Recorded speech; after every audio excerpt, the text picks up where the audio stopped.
আরো জোরে বৃষ্টি হ, আরো বেশি করে বৃষ্টি হ, একেবারে বন্যা হয়ে যা, তবেই তো আমার লাভ। কেন কেন? বন্যা হয়ে গেলে তো ক্ষতি হবে। ক্ষতি হবে সেটা তো চাষিদের, আমার তো লাভই হবে। চাষিদের থেকে কম দামে ফসল নিয়ে বেশি দামে বিক্রি করব। চাষিরা তোমাকে কম দামে ফসল বিক্রি করে দেবে? এমনিতেই ওদের এত ক্ষতি হয়ে গেল, ওরা তো দাম বেশি চাইবেই। আরে শোনো, এই গ্রামে সফল ব্যবসায়ী শুধুমাত্র আমি, আমাকে ছাড়া ওরা কাউকে ফসল বিক্রি করতে পারবে না, তাই আমি যা বলবো সেটাই ওদের করতে হবে। ভালোই সুযোগ পেয়েছো তাহলে। এই, বেশি মুনাফা হলে আমাকে কিন্তু একটা সোনার হার গড়িয়ে দিতে হবে। তোমার তো আলমারিতেও সোনার গয়না, এরপরেও তোমার সোনার হার চাই? এই, বউয়ের কথা কিন্তু শুনতে হয়, যেটা বলবো সেটা যেন চলে আসে।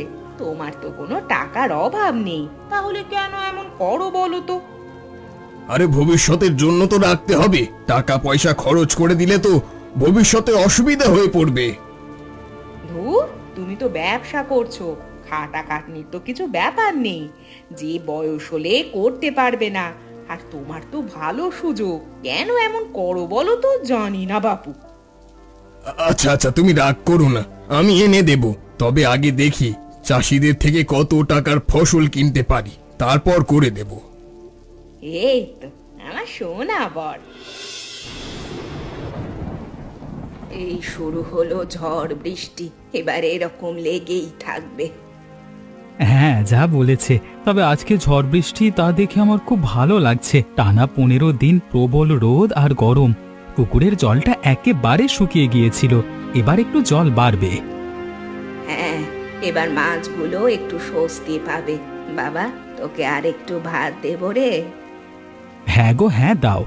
আজকে আমি খুব আনন্দিত, জমিয়ে খাওয়া দাওয়া করব। আর কালকে একটু মাংস নিয়ে আসবো, ভালো করে রান্না করে দিও তো। আচ্ছা বাবা, আচ্ছা, সে নয় করে দেব।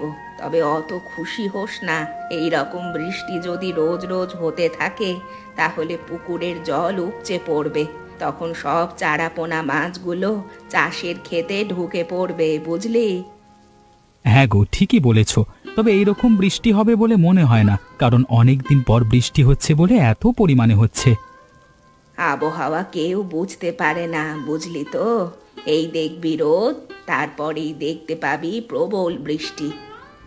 তাহলে এক কাজ করব, পুকুরের ধারগুলো একটু বেশ ভালো করে কোদাল দিয়ে কুপিয়ে গভীর করব, তাহলে আরো বেশি পরিমাণে জল ধরবে।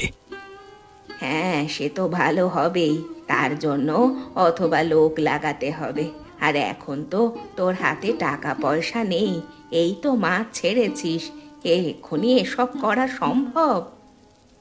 দেখি না কিছুদিন, তারপর ব্যবস্থা নেব। হায় ওপরওয়ালা, এ আমার কি হলো? আমার পুকুরের পাড় ভেঙে বেশিরভাগ জল সব আশেপাশের চাষের খেতে চলে গেল। এত টাকা দিয়ে যে মাছ চাষ করলাম, সব টাকা লোকসান হয়ে গেল। ভাই কাঁদিস না রে, কাঁদলে কি তোর সমস্যার সমাধান হয়ে যাবে বল? আরে না পারলেও কি আমার সমস্যার সমাধানটা হয়ে যাবে? যা হয়েছে আমার হয়েছে, তোদের তো ভালোই হয়েছে। আমার পুকুরের জল তোদের চাষের খেতে ঢুকে জলে ভর্তি হয়ে গেছে, এবার ভালো চাষ হবে। ভাই কাঁদিস না, হ্যাঁ মানছি আমাদের ভালো হয়েছে, তবে তোর ক্ষতি হোক আমরা এটা চাই না। মোহন, আমাকে একটু একা ছেড়ে দে, আমার একদম ভালো লাগছে না। কালকে রাতে আমি কত আনন্দিত হচ্ছিলাম, ওপরওয়ালা আমার থেকে সেই আনন্দ কেড়ে নিয়েছে। ভাই তুই কান্নাকাটি না করে সমস্যার সমাধানের ব্যাপারে ভাব, এতটাও দুর্বল হয়ে পড়িস না। তুই একটা পুরুষ, চাষের কাজে আমাদেরও কত ক্ষতি হয় বলতো, তারপরেও তো আমরা চাষবাস করে যাই। কি করব? আমার কাছে যে জমানো বেশি টাকাও নেই, আর যেই টাকা আছে সেই টাকায় বড্ড জোর 15 দিন চলবে। 15 দিন মানে অনেক, 15 দিনের মধ্যে কত কি হয়ে যেতে পারে তুই জানিস? একটু খরচ কম করে সংসার চালা, একটু কষ্ট কর,